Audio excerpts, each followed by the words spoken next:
Hey everyone, Garfam here with the Diablo 3 Season 5 recap. In this video, I'll be going over some of the highlights of Season 5 in a more general aspect. Following this video, I'll be making recaps for each of the individual classes and a video recapping group compositions. And I'll be making another series following the same style, giving an overview of what is to come in Season 6. So, let's jump into the Season 5 recap. Now this was a pretty huge patch for Diablo, which included so much content. A new zone was created, and within it new monsters, 2 existing zones were expanded, new challenges were given to us through set dungeons, along with new cosmetic rewards for mastering them. Empowered risks were added to the game. There is also Season Rebirth, revised buff bar, action combat, a new Kanai's cube recipe called Kaldesan's Despair, also known as augmenting items. New bounties were added, more obtainable stash tabs, nerfs to XP modifiers on items and buffs to monster XP, balancing the solo 2 and 3 player greater rifts. There is also small balancing changes to a lot of monsters and to rift layouts, and many UI and quality of life changes. Now those were just changes from the patch notes, but there were also many notable events that happened during the season, including 3 Diablo developers leaving the Diablo team, new job postings at Blizzard seeking lead artists for our next hit game set in the Diablo universe, and finally, we also saw 5 ban waves go out near the end of the season. With so much to talk about today, to keep things manageable, I will not be going over the new bounties, monster balancing, rift balancing, and most of the UI changes and quality of life changes that you see in the screen now, so pause if you want to look over those, otherwise I'll have the patch notes in the description. Let's go over some of the smaller changes first, starting with Empowered Risks. This was a feature implemented as a gold dump for the endgame. What you can do is while opening a Greater Rift, you have the option to empower it for a hefty amount of gold, which scales up as you increase the Greater Rift level. Once empowered, if you complete the Greater Rift on time, you will have 1 extra chance at upgrading a legendary gem for a total of 4 upgrade chances. Next, let's look at Season Rebirth. This transforms a non-seasonal character into a seasonal character, allowing you to keep their name and time played. When the character is transformed, all its gear is sent to your non-seasonal mailbox, your level and paragon level are reset. This feature is mainly for sentimental purposes, allowing you to keep the character you have logged many hours into, instead of deleting them and making a new character. For example, I was able to rebirth my first character I ever created way back on the launch of Vanilla D3, and I was able to use him in Season 5. Next up, the revised buff bar, which is something that was very badly needed.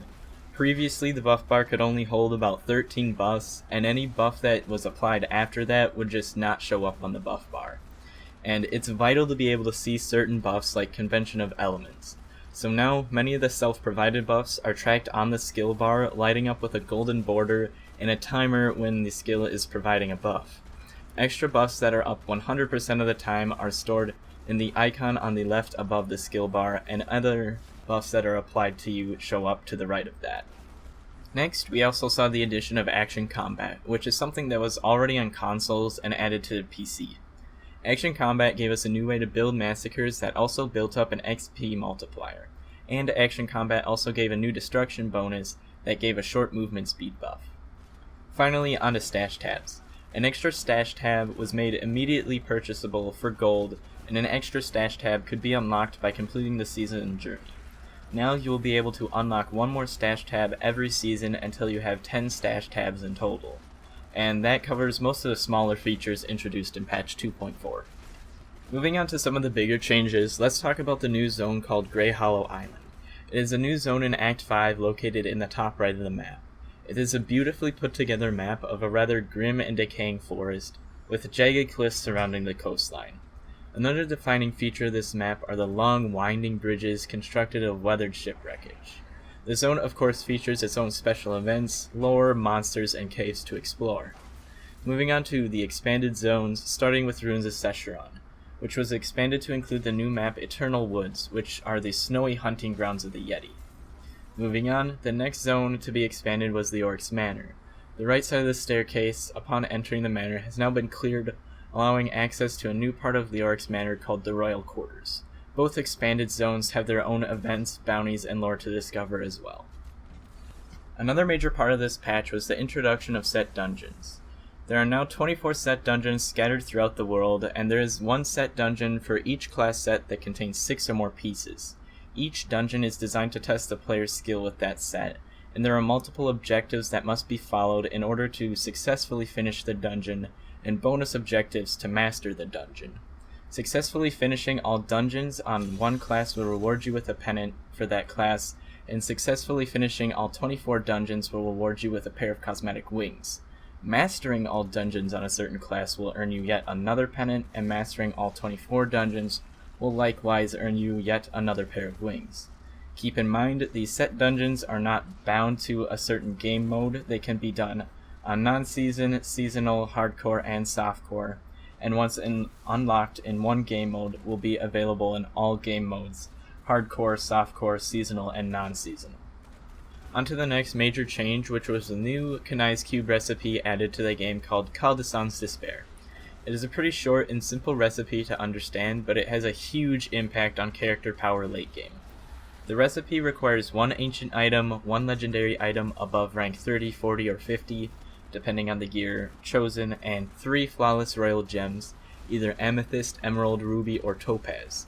Once transmuted, all the gems will be consumed, and it will add 5 stat per rank of the legendary gem consumed. The stat that gets added depends on which flawless royal gems you put in. Emeralds get dex, topaz int, ruby strength, and amethyst vitality. If initially this does not sound impactful, remember that there is no cap on the gem rank you can put into your gear, and you can think of it this way. Each gem rank gives the same amount of main stat as putting 1 paragon point into your main stat. So if you get all the gear slots augmented with 100 ranked gems, you'll be gaining the same amount of power as 1300 paragon levels into your main stat. I even tested this out myself at the end of the season. I pushed the highest I could clear without fishing before augmenting my gear, and with the same gear and build, I was able to clear 3 greater risks higher just by augmenting 11 gems between 80 and 85 into my gear.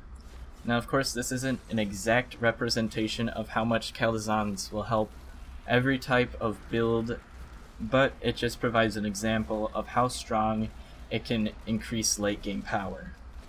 Finally, the last 2 major changes from the patch notes were XP and solo 2 and 3 player greater rift balancing.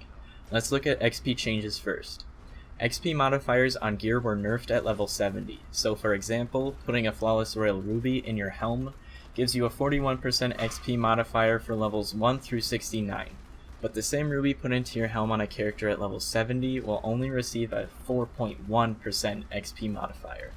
This was to address the problem where groups would have everyone bringing as much XP gear as possible and purposefully gimping their own damage or toughness to get more XP on their gear. This nerf no longer made stacking XP a priority, and with those nerfs to XP to compensate, they buffed the base XP of all monsters after level 70 by about 50%. These alterations to XP, along with a pretty large jump in power creep this patch, allowed players to easily get up into 2,000 and even 3,000 Paragon levels in the 3-month-long season. Moving on to adjustments made to solo, 2, and 3 player greater rifts. Monster health was significantly reduced in each of these group sizes in order to lessen the huge discrepancy between solo and 4-player groups.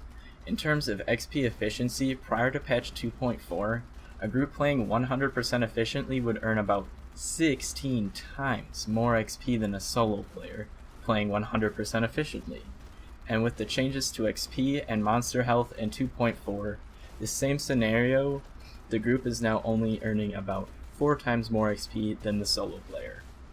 Now, let's move away from the patch itself and look at some of the major events that took place during Season 5. We'll start off with the bad news, which is that 3 of the Diablo 3 developers left the Diablo 3 team.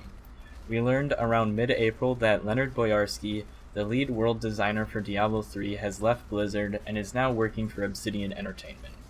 John Yang and Don Vu, 2 developers known for their work in designing and balancing new legendary items and sets, have both been moved to the World of Warcraft team to work on the newest expansion Legion that is set to launch August 30th of this year. However, we could see John Yang and Don Vu return to the Diablo 3 team sometime after the launch of Legion. Moving on to some more promising news, however, there have been several job postings for a new unannounced project set in the Diablo universe. They are looking for multiple senior artists and a software engineer for graphics. What this mysterious project could be, no one knows yet, but here are a few possibilities I think are most likely. First of all, Diablo 4 is what I think is most likely, another top-down ARPG similar to the previous Diablo games. For my second guess, first let's take a look at all the genres Blizzard games already fill.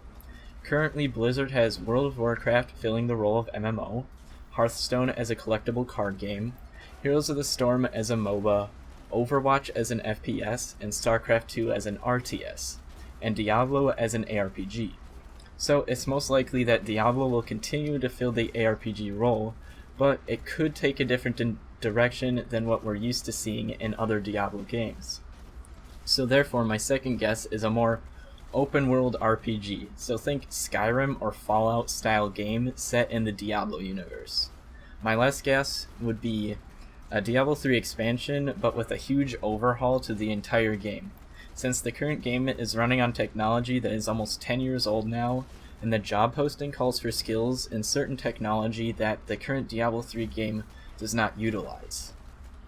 Lastly, during the last 3 weeks of Season 5, we saw 5 ban waves go out, targeting botters and other third-party software users. Of the 5 ban waves, I was only able to get stats on the first 3 waves myself, because I was unfortunately asleep during the 4th and 5th, but I did get stats from the 5th ban waves from Reddit. So in total, there were at least 691 clears removed from the North American leaderboards as a result of these bans. Keep in mind, I only had time to go over the numbers from North America seasonal, and I could only get numbers of the top 1,000 people that showed up on the leaderboards. So the total amount of bans over the 5 waves over all regions is probably somewhere in the thousands. And that concludes the Season 5 recap. And that was a lot of stuff, so hopefully I didn't forget anything. But anyways, if you're interested in recaps of certain classes or the group meta, make sure to check my channel in the near future for those. Feel free to leave your thoughts on Season 5 in the comments below. If you enjoyed the video, I'd really appreciate a like. And if you want to see more videos, make sure to subscribe. Thanks for watching and have an awesome day.